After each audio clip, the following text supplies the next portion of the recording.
Hello friends, welcome to invention classes. आप सभी का हार्दिक अभिनंदन। आज हम सांख्यिकी के बारे में आगे अध्ययन कर रहे हैं। हमने पूर्व वाली क्लास में समंकों को पहचानना सीखा था कि समंक क्या होते हैं, डाटा क्या होते हैं, डाटा की पहचान किस प्रकार होती है, उसके बारे में अध्ययन किया था। आज हम जो सांख्यिकी के अर्थ बताते समय जो सांख्यिकी अर्थ को दो भागों में विभाजित किया गया था, एक वचन रूप में और बहुवचन रूप में।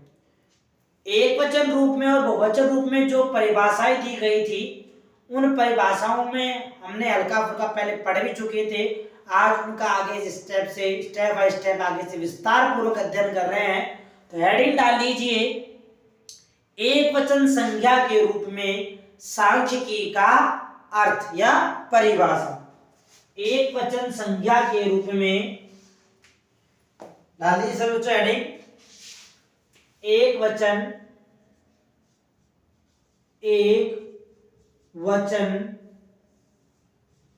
संज्ञा के रूप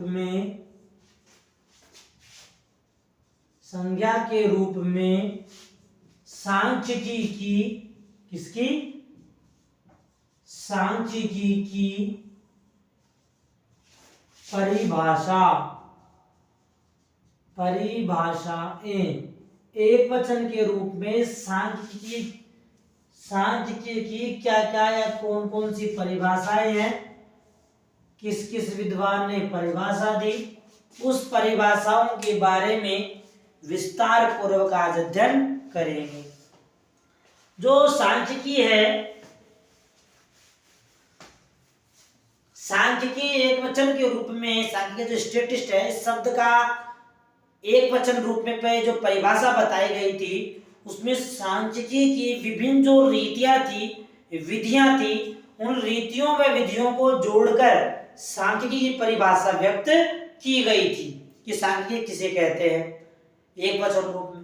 तो सांख्य एक वचन के रूप में या एक वचन संज्ञा के रूप में जो सांख्यिकी की परिभाषाएं बताई गई है, उसमें यही कहा गया है कि सांख्यिकी में समंकों का संग्रहण होता है, उनका वर्गीकरण होता है, उन समंकों का सारणीयन किया जाता है, समंकों का विश्लेषण होता है, समंकों का निर्वचन होता है, समंकों का पूर्वानुमान होता है, आदि विधियों का आदि कार्य एक वचन संज्ञा के रूप में किए जाते हैं। लिख लेते हैं इसको एक बार, थोड़ा अच्छी तरह याद भी हो जाएगा और हमें इस परिभाषा के माध्यम से सांख्यिकी में जिस जिस रीति या विधि का प्रयोग किया जाता है, उन रीतियों और विधियों के बारे में हमें ज्ञात हो जाएगा। लिखिए, सांख्यिकी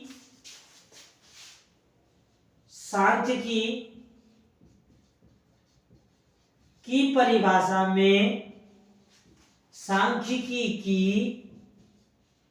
परिभाषा में सांख्यिकी परिभाषा में एक वचन रूप में, एक वचन रूप में, अब एक वचन रूप में क्या बताया गया है, एक वचन रूप में सांख्यिकी की, एक वचन रूप में सांख्यिकी की विधियों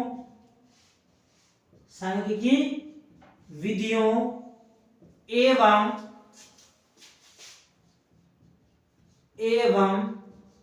रीतियों की व्याख्या की गई है। यानी सांख्यिकी में जो समंकों का आकलन किया जाता है, वह किस किस विधि के माध्यम से किया जाता है, उसके बारे में बताया गया है, व्याख्या की गई है। अब इसमें क्या बताया गया, इसमें बताया गया है कि सांख्यिकी में समंकों का, लाइन चेंज करते हुए लिखते रहना, सांख्यिकी में समंकों का, समंक मतलब डाटा, जो हमने पूर्व वाले क्लास में मैंने बता भी चुका हूं आप लोगों को कि डाटा पहचान किस प्रकार से पहचाना जाता है। डाटा पहचानने के लिए, समग्र पहचानने के लिए 3 गुणों का आवश्यक है। पहला गुण था हमारा संख्यात्मक, दूसरा गुण था हमारा तुलनात्मक और तीसरा गुण था हमारा सजातीयता। तीनों गुण उपस्थित हो किसी तथ्य में तभी उन्हें क्या कहा जाएगा, समग्र कहा जाएगा। यदि तीनों गुणों में से एक गुण अनुपस्थित है तो समग्र नहीं कहा जाएगा। तो सांख्यिकी में समंकों का, अब समंकों का क्या किया जाता है, उसमें सर्वप्रथम समंकों का संग्रहण क्या किया जाता होगा, सर्वप्रथम समंकों का संग्रहण कर लिया हमने। संग्रहण करने के बाद उनका क्लासिफिकेशन किया जाएगा, अर्थात वर्गीकरण किया जाएगा। तो समंकों का संग्रहण, नंबर 2 वर्गीकरण, परिभाषा में बताया गया ये सब। वर्गीकरण करने के बाद उसका सारणीयन, टैबुलेशन तैयार करना, उसको सारणी किस प्रकार से प्रस्तुत किया जाएगा। सारणी होने के बाद उसके बारे में अध्ययन किया जाएगा, यानी उसका विश्लेषण किया जाएगा। तो विश्लेषण तथा निर्वचन कहलाता है। निर्वचन बोलने का मतलब हो गया कि सभी व्यक्ति, जो हमने कहने का मतलब जो हमने समंक प्रस्तुत किए हैं, सभी व्यक्ति उन समंकों का सरलता पूर्वक जान सके या समझ सके। सभी व्यक्तियों का उन समंकों को समझना या जानना कहलाता है, निर्वचन करना कहलाता है। निर्वचन आदि कार्य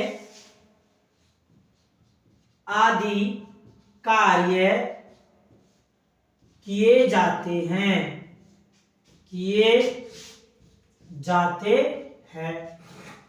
ये लो साहब, पुनः रिपीट कर रहा हूं, ध्यान से समझ लेना।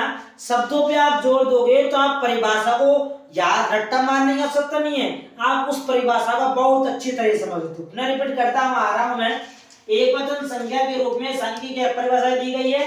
कहा गया है कि सांख्यिकी परिभाषाओं में एकवचन के रूप में सांख्यिकी की विधियों व रीतियों की व्याख्या की गई है, या इनको मिला के एकवचन रूप में सांख्यिकी परिभाषा को स्पष्ट किया गया है। अब एकवचन रूप में किन किन तथ्यों को या विधियों को सम्मिलित किया गया है, वो विधियां आ गई। इस सांख्यिकी में समंकों का आगे बताया जा रहा है, क्या किया जाता है। नंबर 1 संग्रहण, इकट्ठा करना, वर्गीकरण, उनको बांटना, सारणीयन, उसके सारणी में उसको व्यवस्थित जमाना, विश्लेषण, उनका विश्लेषण करना, निर्वचन, मैंने अभी बताया आपको कि इस प्रकार से समंकों डाटाओं का विश्लेषण किया जाए, उनके बारे में उनको प्रस्तुत किया जाए कि कोई भी व्यक्ति बिना किसी व्यक्ति के समझाए उस व्यक्ति को, उस डाटा को, इस समंक को सरलता पूर्वक समझ ले, वही कहलाता है हमारा निर्वचन करना कहलाता है। आदि कार्य किए जाते हैं, किए जाते हैं एकवचन संख्या के रूप में सांख्यिकी में सभी कार्य किए जाते हैं। अब ये कार्य बता देने के बाद जो हमारी सांख्यिकी है, एक वचन के रूप में जो परिभाषा व्यक्त की गई है, उस परिभाषा को व्यक्त करने के लिए अनेक विद्वानों की सहायता मिली है, विद्वानों का सहयोग मिला है। उन्हीं विद्वानों के सहयोग के द्वारा परिभाषाओं को आगे स्पष्ट किया गया है। तो हेडिंग डाल लीजिए, विभिन्न विद्वानों के अनुसार सांख्यिकी की परिभाषाएं। अब विद्वानों ने क्या कहा है, विभिन्न विद्वानों के अनुसार, विभिन्न विद्वानों के अनुसार सांख्यिकी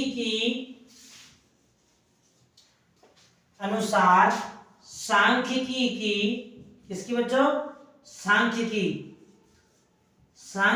की परिभाषाओं को दो भागों में बांटा गया है। सांख्यिकी की परिभाषाओं को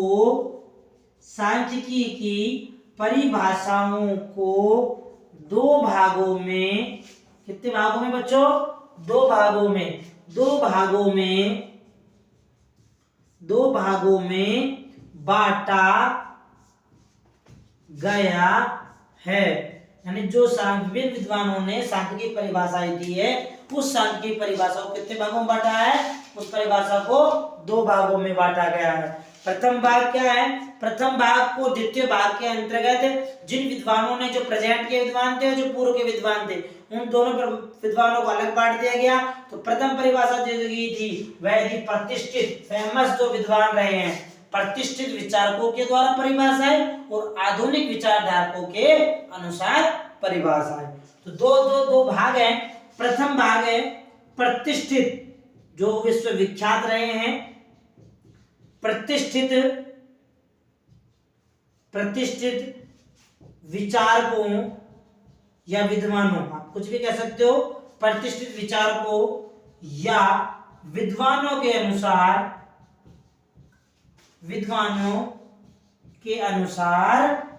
परिभाषाएं,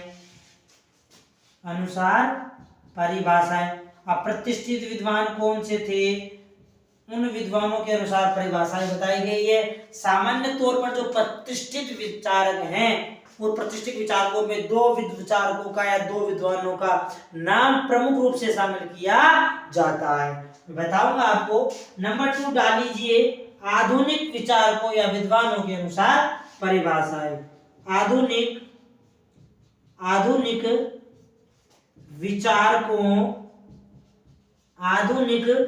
विचारकों या विद्वानों के अनुसार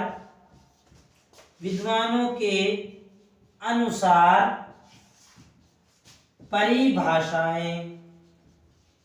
अब आधुनिक विचारकों में वैसे तो बहुत सारे विचारकों का नाम आता है, आप लोगों ने नाम सुना भी होगा शायद, प्रोफेसर किंग का नाम भी आता है, बताऊंगा, अभी लिखा हूँ, पहले नहीं जानकारी, फिर बताता हूँ आपको। उसका स्क्रीनशॉट ले लेना एक बार। अर्थ का परिभाषा बता दिए हमने, एक वचन के रूप में सांख्यिकी क्या होती है और बहुवचन के रूप में क्या होती है। चलो नाम लिखा देता हूं मैं। सांख्यिकी विभिन्न विद्वानों के अनुसार सांख्यिकी परिभाषाओं को दो भागों में बांटा गया। दो, पहले कौन सी थी, प्रतिष्ठित विचारकों या विद्वानों के अनुसार परिभाषाएं। प्रतिष्ठित जो विचारक हैं, विद्वान हैं, मैंने अभी बताया आपको, प्रतिष्ठित विचारक विद्वानों में दो विद्वानों का प्रमुख रूप से नाम आता है। प्रथम जो विद्वान रहे हैं वे हमारे रहे बाउले, कौन रहे साहब, प्रोफेसर बाउले, और दूसरे जो विद्वान रहे हैं उनका नाम प्रोफेसर बॉडीगटन। क्या नाम है बच्चों, प्रोफेसर बॉडीगटन। तो प्रतिष्ठित विचारकों में दो विद्वानों का प्रमुख रूप से नाम आता है। प्रथम नाम आता है वह आता है प्रोफेसर बाउले, डॉक्टर बाउले का नाम प्रमुख रूप से शामिल किया जाता है। और जो दूसरा विद्वान रहा है वो दूसरे विद्वान का नाम है प्रोफेसर बॉडीगटन, प्रोफेसर बॉडीगटन, लिख लेना इसको।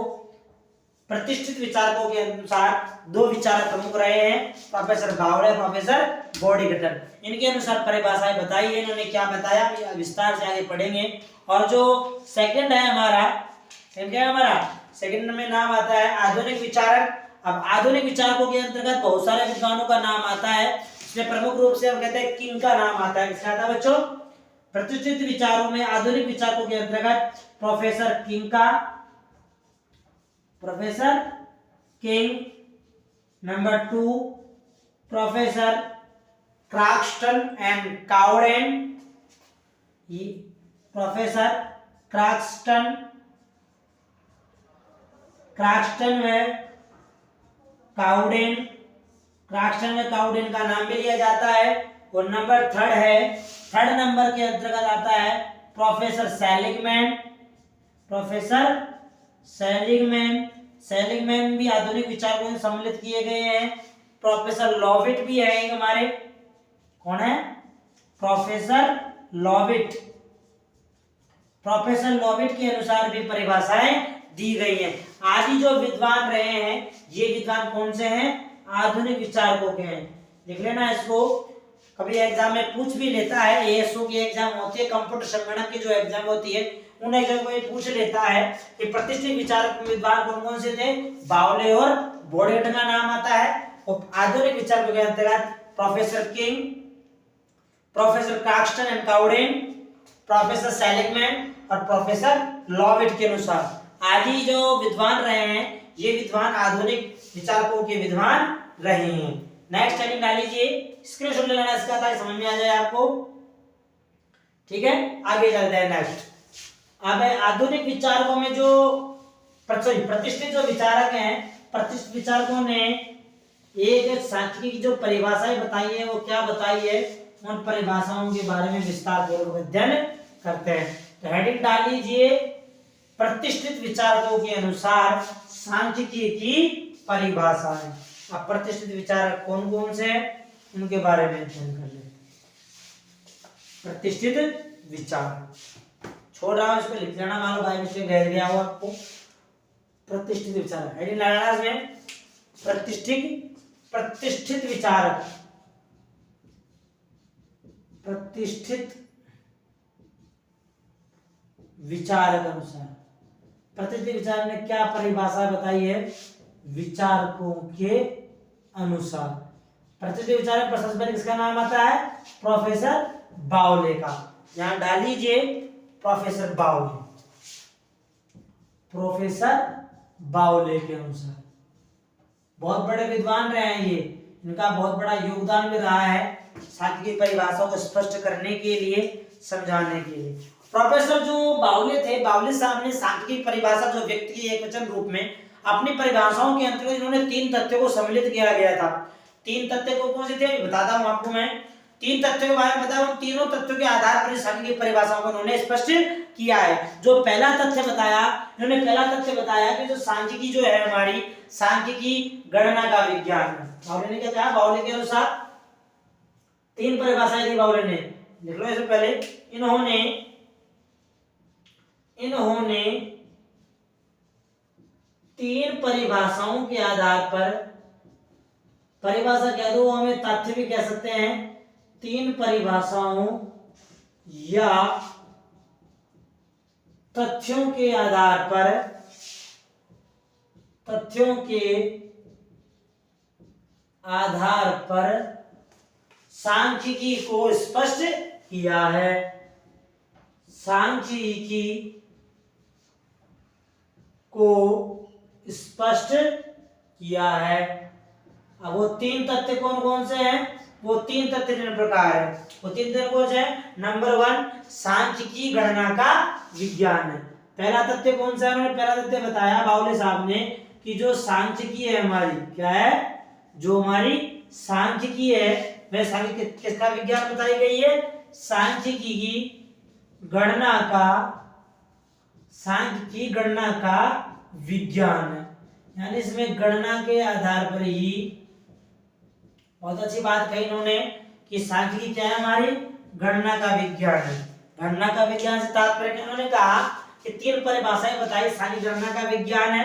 नंबर 2 लिख लो, समझा दूंगा आपको प्रत्येक परिभाषा को।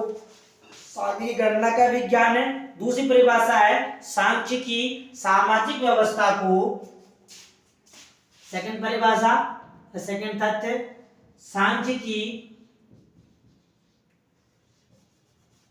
सांख्यिकी सामाजिक व्यवस्था को,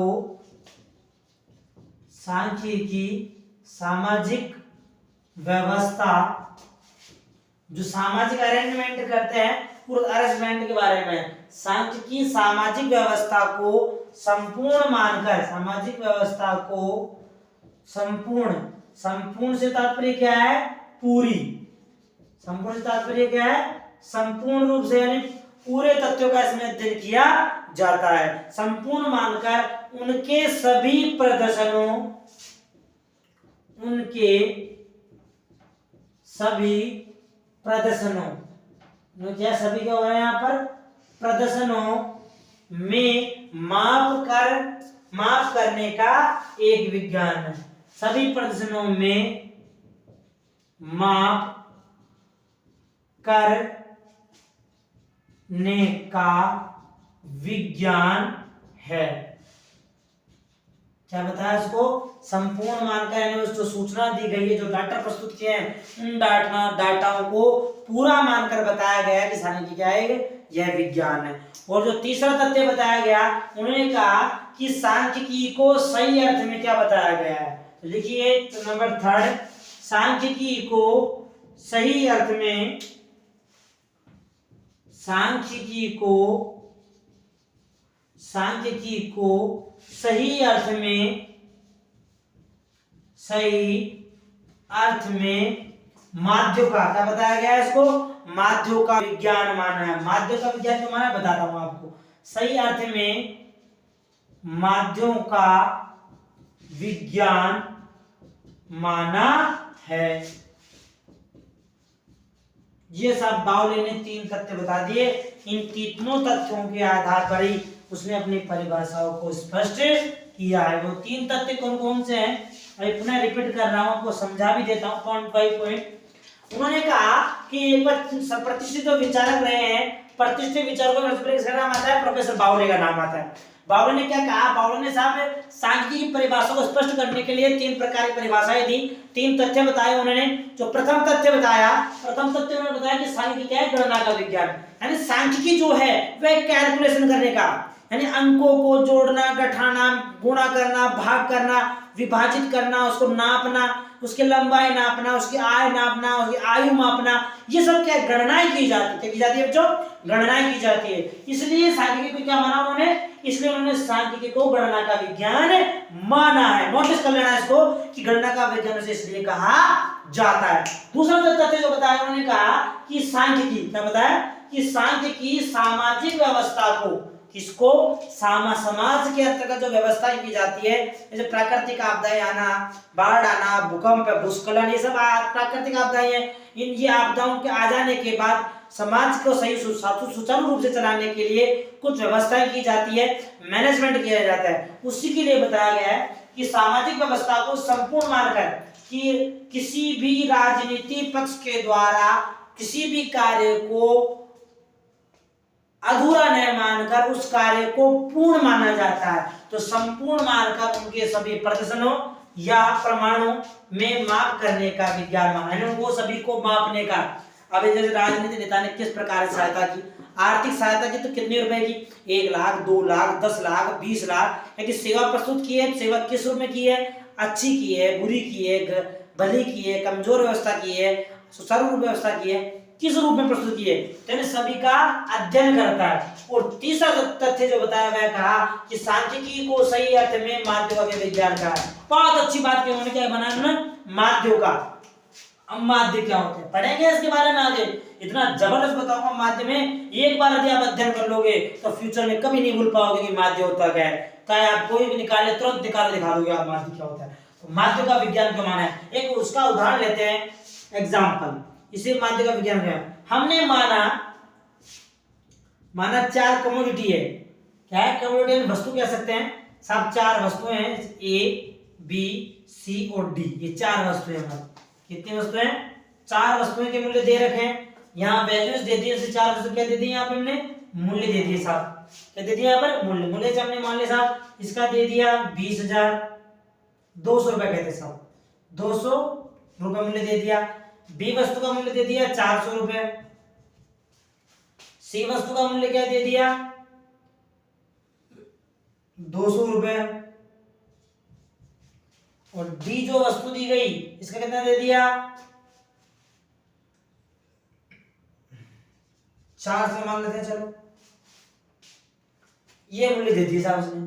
अब इस वस्तु को क्या निकालना है, माध्य निकालना है। तो माध्य कैसे निकलेगा, सबसे पहले इनका क्या किया जाएगा, योग निकाला जाएगा। योग कितना हुआ, 4 2 6 6 4 10 2 12, यानी 1200 रुपए क्या हो गया, इसका योग हो गया साहब 1200। अब इसने कहा है कि सांख्यिकी जो होती है वह सही अर्थ में देखा जाए तो माध्य का विज्ञान बताया गया। क्या बताया गई है, माध्य का विज्ञान। तो माध्य कहने का तात्पर्य होगा इसका औसत। माध्य कहने का मतलब क्या हो गया, उसका एवरेज निकालना। तो उसका यहाँ क्या निकाल लिया जाएगा, इसका औसत ज्ञात कर लिया जाएगा। औसत निकालने का सूत्र आपको पता है ही। औसत कैसे ज्ञात किया जाता है बच्चों, औसत ज्ञात करने के लिए जो हमारे पास राशि दी हुई होती है, राशियों का योग करके उसमें कुल संख्याएं कितनी है, नंबर ऑफ यूनिट कितने हैं, उस यूनिट से विभाजित कर दिया जाता है तो हमारी राशि औसत ज्ञात हो जाता है। सूत्र रूप में हम ऐसे कह सकते हैं, औसत बराबर राशियों का योग, किसका योग, राशियों का योग बटे राशियों की संख्या। बहुत अच्छा, राशियों का योग बटे राशियों की संख्या, यानी राशियों के योग के अंतर्गत राशियों की कुल संख्या का जो भाग दे दिया जाएगा तो हमारा एवरेज निकल के आ जाएगा। अब यहाँ पर मूल्य कितने हैं हमारे 1200, यानी राशि का योग कितना हो गया 1200। अब ये एन नंबर ऑफ यूनिट कितने हैं, 1 2 3 4, n बराबर कितना हो गया 4। तो अब क्या किया जाएगा, अब यह किया जाएगा कि औसत निकालने के लिए, क्या निकालने के लिए बच्चों, औसत निकालने के लिए इस 1200 को 4 से विभाजित कर दिया जाएगा और औसत क्या आ जाएगा हमारा 300 रुपए, यहाँ लिख जाएगा 300 रुपए। इसलिए ये बताया गया जो सांख्यिकी जो होती है हमारी, क्या होती है, सांख्यिकी जो होती है यह सांख्यिकी माध्यम का विज्ञान बताई गई है। ऐसे माध्य इस प्रकार से क्या दे रहा, अब इन सभी वैल्यूओं का, मूल्यों का जो मध्य वाला मूल्य होगा वह कौन सा होगा, अब हम यहाँ कह सकते हैं कि इसका जो माध्य होगा, क्या होगा बच्चों, इसका जो माध्य होगा, मध्य बिंदु जो होगा वह कितने रुपए होगा, 300 रुपए होगा। वे 300 रुपए कैसे आया, ये मैंने आपको यहाँ बता दिया। ये औसत का सूत्र लगाया, राशियों का योग राशियों की संख्या लगाई, राशियों का योग हमने यहाँ कर लिया 1200 रुपए। राशि संख्या कितनी है, 4 क्वांटिटी है, वो A B C D N, राशि संख्या कितनी हो गई 4, 1200 में 4 से भाग दे दिया, कितना है 300 रुपए। तो 300 हमारा क्या हो गया, इसका माध्य बता दिया। इस प्रकार से बावले ने पर अपनी परिभाषा को 3 रूप में स्पष्ट किया। स्क्रीनशॉट लेना है इसका। आगे बढ़ता है बॉडी गठन ने। बॉडी गठन ने क्या परिभाषा दी है, लिख लिया इसको सभी ने, बहुत अच्छा, स्क्रीनशॉट ले लिया करो और कमेंट के माध्यम से बता भी दिया करो आपको टॉपिक कैसा लगा, किस प्रकार अच्छा लगा तो बहुत अच्छा, हम उसको अच्छा बनाने का और प्रयास करेंगे, बुरा लगा तो क्या, क्यों बुरा लगा उसका, पहली बात तो बुरी गुंजाइश हम छोड़ेंगे नहीं, फिर भी मान लो कोई मिस्टेक हो जाती है तो आप पूछ सकते हो कमेंट के माध्यम से। Okay done. सेकंड आप लीजिए बॉडी गठन के अनुसार परिभाषा। प्रतिष्ठित विचारक बॉडी गठन भी कौन रहा हमारा, ये प्रतिष्ठित विचारक ही रहा है, ये भी डाल लीजिए बॉडी गठन के अनुसार। बॉडी गठन ने क्या बताया उसके बारे में पढ़ते हैं, लिख लीजिए प्रोफेसर बॉडी गठन के अनुसार, बॉडी गठन के अनुसार। बॉडी गठन ने क्या परिभाषा बताई उसके बारे में अध्ययन करते हैं। तो बॉडी गठन ने बहुत अच्छी बात कही। बॉडी गठन ने जो परिभाषा बताई, परिभाषाओं में तीनों तत्वों को सम्मिलित कर लिया। हम ऐसे कहते हैं सामूहिक तथ्यों को सम्मिलित कर लिया। प्राकृतिक जो तथ्य होते हैं, जैसे मैंने आपको बताया, बाढ़ आना, भूकंप आना, भूस्खलन आना, ये सब प्राकृतिक तथ्य आ गए। सामूहिक, प्राकृतिक और सामाजिक, तीनों प्रकार के तथ्यों का इसमें बॉडी गठन ने परिभाषाओं में बताया कि तीनों तथ्यों का जो सांख्यिकी होती है यह तीनों तथ्यों का अध्ययन करती है। परिभाषा लिखिए इसके अंतर्गत, सांख्यिकी विज्ञान की, लिखिए सांख्यिकी विज्ञान की वह प्रणाली है, विज्ञान की वह प्रणाली है, यानी सांख्यिकी विज्ञान की वह प्रणाली है जिसके द्वारा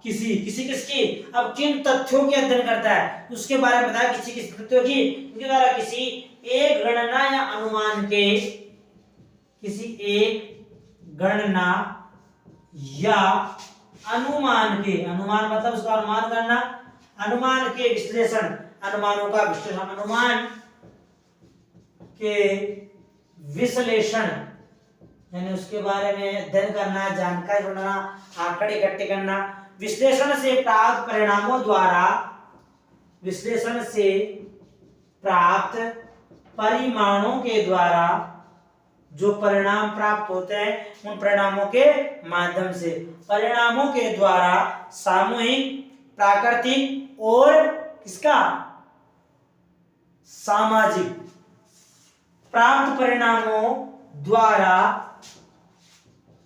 द्वारा सामूहिक, संपूर्ण रूप से प्राकृतिक तथ्यों को शामिल करके तथा सामाजिक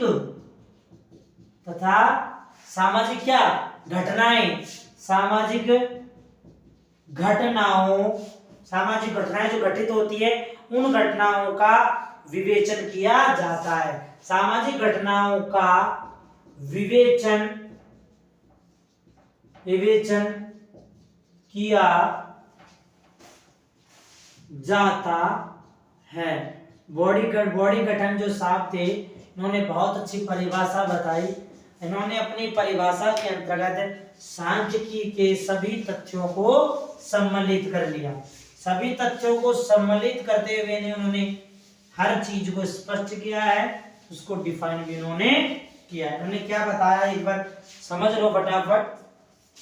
प्रतिशत बॉडी गठन के अनुसार सांख्यिकी विज्ञान की वह प्रणाली है, सांख्यिकी विज्ञान की वह प्रणाली है जिसके द्वारा किसी एक गणना या अनुमान या तो किसी आंकड़े जो प्रस्तुत किए जाएंगे, आंकड़ों की या तो गणनाएं की जाएगी या फिर उनका अनुमान लगाया जाएगा। जैसे 4 लाख का नुकसान हो गया, 5 लाख का नुकसान हो गया, गणना करने के लिए उन वस्तुओं का अध्ययन किया जाएगा और वस्तुओं का अध्ययन करने के बाद सही व्यक्ति को 1,01,199 रुपए का नुकसान हुआ है, 4 लाख में 2,03,999 चोरी हो गए और 20,000 का सामान चोरी हो गया साहब। इस प्रकार से गणना कैलकुलेशन की जाती है। उसने कहा कि गणना या अनुमान के विश्लेषण कर लिया से प्राप्त परिणाम। अब परिणाम कैसे प्रस्तुत हुए हैं? परिणाम किस रूप में? या तो सामूहिक रूप में या फिर प्राकृतिक रूप में या फिर सामाजिक घटनाओं के विवेचन, सामाजिक घटनाओं का विवेचन किया जाता है। जो सामाजिक घटना घटित होती है उन घटनाओं का इसके अंतर्गत विवेचन किया जाता है या अध्ययन किया जाता है। सॉरी, शायद ये परिभाषा बॉडी गठन की नहीं है। हाँ, ये परिभाषा प्रोफेसर किंग की रही है। सॉरी, गलत हो गई बाय मिस्टेक। किसकी थी परिभाषा? प्रोफेसर किंग की थी। इसको यहाँ प्रोफेसर किंग कर लेना। अब प्रोफेसर जो किंग रहे हैं हमारे, वो हमारे आधुनिक विचारक रहे हैं। क्या रहे हैं बच्चों? आधुनिक विचारक। याद आ गया मुझे, हेडिंग डाल लेना, आधुनिक विचारक। आधुनिक विचारक रहे हमारे, आधुनिक विचारक प्रोफेसर किंग के अनुसार। बॉडी गठन में तो सिंपल सी बात बताई थी, वैसे लिख लेना। बाय मिस्टेक गलती होगी थोड़ी सी, उसको सही कर लेना कि जो ये परिभाषा दी थी अनुमान वाली, यह परिभाषा प्रोफेसर किंग ने दी थी। किंग कौन थे? हमारे आधुनिक विचारक। जो बॉडी गठन थे, बॉडी गठन थे छोटी सी बात बताई थी कि जो सांख्यिकी जो होती है वह अनुमानों और संभावनाओं का विज्ञान बताया था। अनुमान से याद आ गया मुझे, ये अनुमान जो तथ्य बताया था बॉडी गठन ने बताया था, इसलिए मैंने रिपीट कर दिया था, सही कर लेना। प्रोफेसर किंग ने कहा कि सांख्यिकी विज्ञान की वह प्रणाली है जिसके द्वारा किसी एक गणना या अनुमान के विश्लेषण से प्राप्त परिणामों का द्वारा सामूहिक या प्राकृतिक सामाजिक घटनाओं का विवेचन किया जाता है। आधुनिक विचारक प्रोफेसर किंग ने कहा था कि जो हमारी घटनाएं घटित होती है उन घटनाओं का विवेचन किया जाता है, विश्लेषण किया जाता है। दूसरी जो परिभाषा बताई आधुनिक विचारकों के अंतर्गत वह हमारी सेलिगमैन की। किसकी है बच्चों? है ना, सेलिगमैन के अनुसार। आधुनिक विचारक पढ़ रहे हैं, केवल हमने प्रतिष्ठित विचारकों के अंतर्गत केवल भौतिक परिभाषा पढ़ी थी। बॉडी गठन की परिभाषा छोटी सी है, उसमें कहा गया हमने जो सांख्यिकी जो होती है अनुमानों या संभावनाओं का विज्ञान बताई गई थी बॉडी गठन में। अगली परिभाषा जो आती है आधुनिक विचारकों की आती है। आधुनिक विचारक प्रोफेसर किंग का नाम आता है। किंग ने ये परिभाषा प्रस्तुत की है। देखो सेलिगमैन के अनुसार, सेलिगमैन ने क्या बताया, देखिए आधुनिक विचारक सेलिगमैन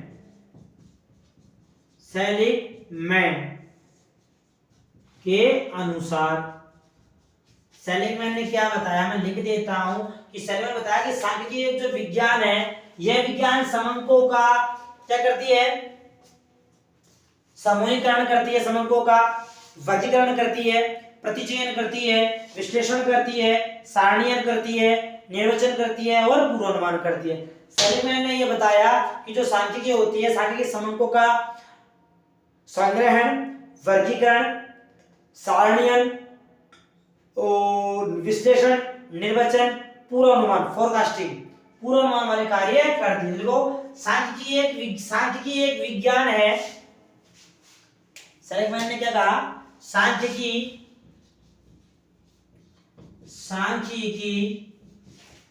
एक विज्ञान है। क्या है सांख्यिकी एक विज्ञान है जो किसी अनुसंधान पर प्रकाश डालने के लिए, जो किसी अनुसंधान पर, रिसर्च सेंटर जो किसी अनुसंधान पर प्रकाश डालने के लिए,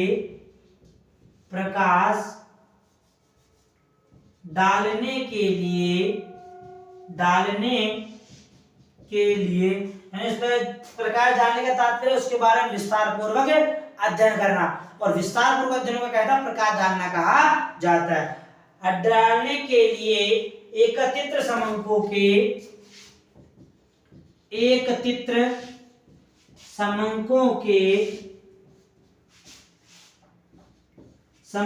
के संग्रहण, वही परिभाषा जो हमने पढ़ी थी पिछले वाले पत्र से होगी, संग्रहण,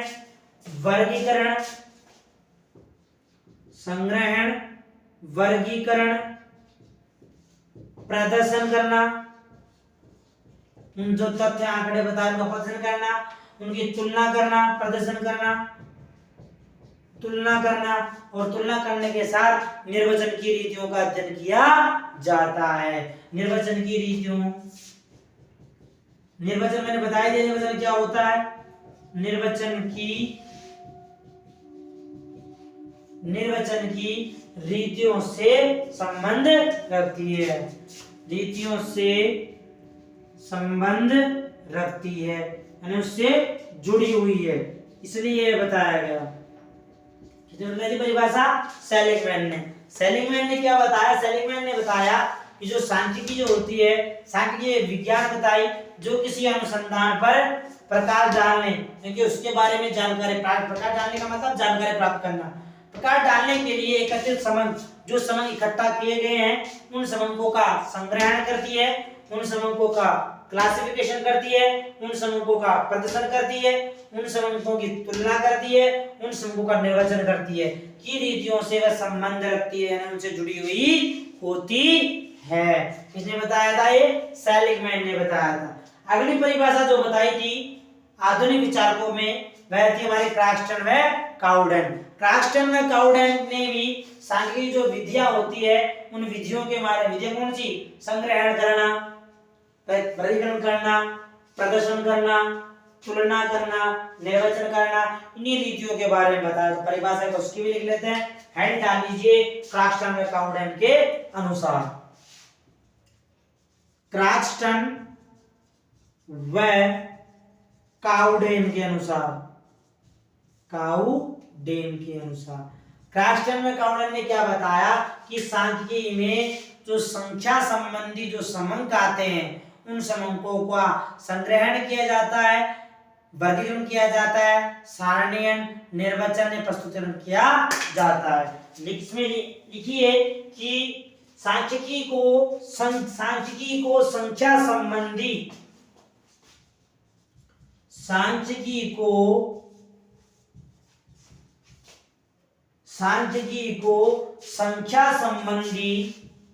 क्या संबंधी बच्चों?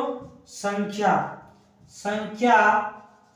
संबंधी सांख्यिकी को संख्या संबंधी समंकों के संग्रहण, संख्या संबंधी समंकों के संग्रहण, वर्गीकरण,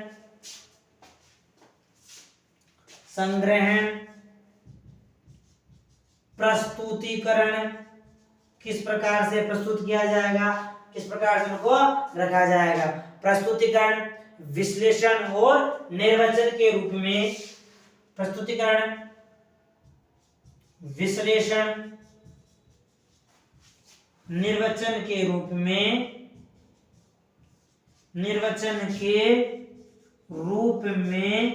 परिभाषित किया गया है, परिभाषित किया जाता है। ये परिभाषा किसने बताई? ये परिभाषा क्राक्सटन व काउडेन ने बताई। क्राक्सटन काउडेन ने कहा कि जो सांख्यिकी होती है, सांख्यिकी में समंकों, संख्या संबंधी जो समंक होते हैं उन समंकों का संग्रहण किया जाता है, उन समंकों का प्रस्तुत किया जाता है, उन समूहों का विश्लेषण किया जाता है, उन समूहों का निर्वचन किया जाता है, इनके रूप में उस सांख्यिकी को परिभाषित किया जाता है। ये प्रमुख आधुनिक विचारकों की परिभाषा होगी। प्रोफेसर किंग, सेलिगमैन, क्राक्सटन काउडेन, लॉविट का नाम भी आता है, इतनी परिभाषा खास नहीं, उन्होंने भी यही बात कही है कि जो सांख्यिकी में जो समंक होते हैं उन समंकों का संग्रहण करना, वर्गीकरण करना, सारणीयन करना, प्रस्तुतिकरण करना, विश्लेषण करना, निर्वचन करना और पूर्वानुमान लगाना आदि रीतियों के द्वारा समंकों को प्रस्तुत किया जाता है। लॉबर्ट ने भी यही कहा था। स्क्रीनशॉट लेना इसका एक बार। अंतिम परिभाषा सबको मिला जुल के क्या कहा उन्होंने, सांख्यिकी को कला और विज्ञान बता दिया गया। अब कला और विज्ञान क्यों माना गया है, हेडिंग डाल लीजिए सांख्यिकी एक कला एवं विज्ञान के रूप में। इन सही परिभाषाओं को मिला कहा गया उन्होंने, आधुनिक विचारक और प्रतिष्ठित विचारक। आधुनिक विचारक ने क्या कहा और प्रतिष्ठित विचारकों ने क्या कहा है, उन तथ्यों के बारे में उन्होंने स्पष्ट किया है। सेलिगमैन की हो गई हमारी, सेलिगमैन ने अच्छी बात कही, वो रीतियों के बारे में बताया। अधिकतर जो प्रतिष्ठित विचारक रहे हमारे और जो आधुनिक विचारक रहे हैं, सभी ने सांख्यिकी विधियों या रीतियों के बारे में वर्णन किया, उन्हीं के बारे में परिभाषाओं को स्पष्ट किया है। हेडिंग डालिए सांख्यिकी कला एवं विज्ञान। सांख्यिकी सार रूप में परिभाषा बताई गई है बच्चों, किस रूप में बताई गई है, सार रूप में। सार रूप में परिभाषा क्या बताई गई है कि सांख्यिकी कला व विज्ञान, सांख्यिकी कला व विज्ञान दोनों है। अब इसको दोनों क्यों बताया गया, उसके बारे में तथ्य बताया गया। सामाजिक सांख्यिकी में सामाजिक प्राकृतिक आपदाओं के अंदर जो घटनाएं घटित होती है, उन घटनाओं का अध्ययन किया जाता है। उनका अध्ययन करने के साथ सांख्यिकी जो रीतियां होती है, रीतियों का अध्ययन किया जाता है। प्राकृतिक आपदाओं का विस्तार पूर्वक उनका अध्ययन किया जाता है, विश्लेषण किया जाता है और सभी को समूहों को सूचनाओं में प्रदर्शित किया जाता है। तो सांख्यिकी कला एवं विज्ञान है जो सामाजिक आर्थिक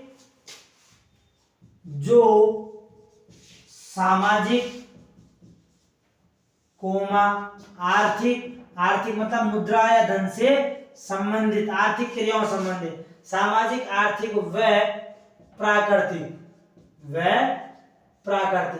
सांख्यिकी कला एवं विज्ञान है जो सामाजिक आर्थिक व प्राकृतिक समस्याओं के अध्ययन, प्राकृतिक समस्याओं के अध्ययन, उनका अध्ययन करना, समस्याओं के अध्ययन करना और उनका समाधान निकालना, उनका सॉल्यूशन करना। तो समस्याओं के अध्ययन व समाधान एवं समाधान के उद्देश्य, जो उसके एम्स होते हैं, उन एम्सों की पूर्ति करते हुए उद्देश्य से समंकों का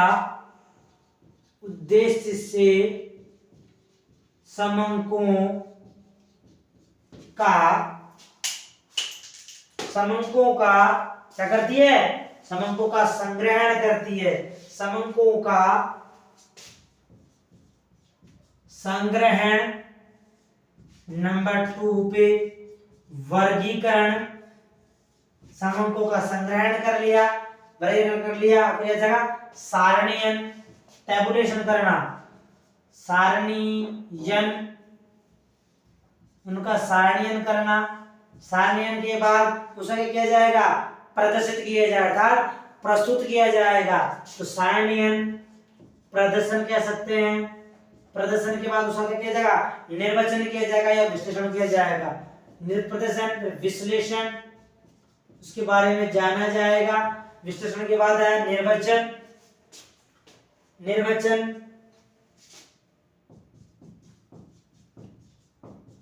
निर्वचन आदि करती है। बताता नहीं, उन्होंने कहा कि सांख्यिकी कला एवं विज्ञान दोनों बताई गई, सांख्यिकी कला भी है और विज्ञान भी है। उसके अंदर सामाजिक आर्थिक प्राकृतिक जैसी जो घटनाएं घटित होती है, इन घटनाओं के जो समंक होते हैं, उन समंकों का वर्गीकरण किया जाता है, संग्रहण किया जाता है। वर्गीकरण, सारणीयन, प्रदर्शन, विश्लेषण, निर्वचन आदि कार्यों का संचालन करती है तथा उनसे संबंधित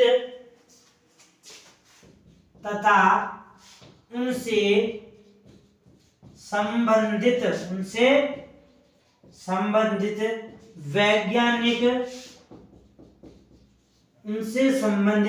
जो रीतियां होती है, विधियां होती है, उन रीतियों विधियों का प्रयोग करना है। वैज्ञानिक रीतियों के प्रयोग से, वैज्ञानिक रीतियों के प्रयोग, उस पर एक्सपेरिमेंट करना, रीतियों के प्रयोग से उन्हें समझने का या उनको जानने का प्रयास करती है। तो रीतियों के प्रयोग से अन्य भौतिक व सामाजिक विज्ञानों को अन्य भौतिक व सामाजिक विज्ञानों को व सामाजिक विज्ञानों को सामाजिक जो विज्ञान होते हैं सामाजिक विज्ञानों को समझने में सहायक होती है।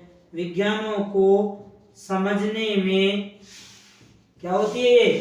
सहायक सिद्ध होती है, सहायक होती है, ताकि जो उद्देश्य निर्धारित किए गए हैं उन उद्देश्यों की पूर्ति हो सके, जिससे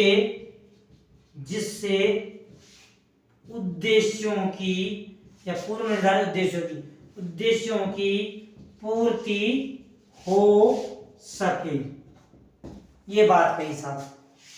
पूर्ण रूप से ऐसे कह सकते हैं प्रतिष्ठित विचारक और जो विचारक थे हमारे आधुनिक विचारक, उन विचारों को मिला के परिभाषा स्पष्ट की। मैं रिपीट कर रहा हूं एक बार। सांख्यिकी कला एवं विज्ञान दोनों है, दोनों तथ्य बताया। क्यों बताया?